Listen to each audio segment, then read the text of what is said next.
Hello guys, അപ്പം ഇന്ന് നമ്മള് എവിടെ കണ്ട പോലെ. ഹലോ ഗെയ്സ്, അപ്പം ഇന്ന് നമ്മള് ഒരു സ്പെഷ്യൽ വീഡിയോ ആയിട്ടാണ് വന്നിരിക്കുന്നത്.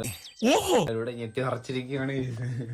ഇന്ന് മെയ് 26 +2 റിസൾട്ട് വരുന്ന ദിവസം. അതെ ഗെയ്സ്, അപ്പം പിന്നെ A+2 ഒന്നുമല്ല കാര്യം, മാർക്കിലാണ്. അതെ +2 റിസൾട്ട് കിട്ടിയിരിക്കുകയാണ് സുഹൃത്തുക്കളെ. ഞാൻ എന്തായാലും ഇവിടെ ഒന്ന് കൊടുക്കാം, നിങ്ങൾ ഇതൊന്ന് കാണണം. ഓക്കെ, അടുത്ത അങ്ങനെ ഇംഗ്ലീഷിന് കിട്ടിയിട്ടുള്ളത് B ഗ്രേഡ് ആണ്. കണ്ടല്ലോ, നീയൊന്നും പഠിച്ച് ഒരിക്കലും ഒരു കളക്ടർ ആവാൻ പോണില്ലടി.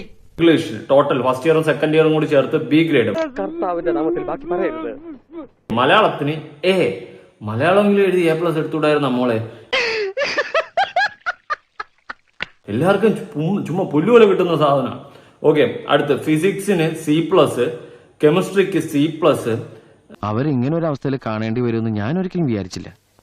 ഇതേതാ, ബയോളജിക്ക് B, മാത്തമാറ്റിക്സിന് C+. ഇതിൽ ഉള്ളതില് കുറച്ചെങ്കിലും മാർക്കുള്ളത് മലയാളത്തിന് A. ഇവക്ക് കിട്ടിയിട്ടുള്ള ഗ്രാൻഡ് ടോട്ടല് 771. നിനക്ക് എങ്ങനെയാണ് 90% മാർക്ക് കിട്ടി?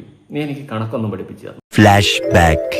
കൂട്ടിയിട്ട് എന്റെ പെർസെന്റേജ് എനിക്ക് കിട്ടിയത് 90.67% പെർസെന്റേജ് വന്നേക്കുന്നത്. എന്നിട്ട് ഇവിടെ ഒന്ന് പറയുന്നത് എനിക്ക് 90% മാർക്കുണ്ട്. A+ലൊന്നും കാര്യമില്ല, 90% മാർക്കുണ്ടെന്ന്.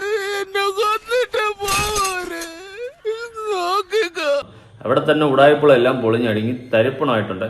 അപ്പൊ ഒരു കയ്യബദ്ധം നാറ്റുകരുത്. സാരല്ല, രണ്ടെണ്ണം കൂടി ഇതുപോലെ കിട്ടുമ്പോ നിന്റെ നവദ്വാരത്തിൽ നിന്ന് ഗുണം വന്നോളൂ.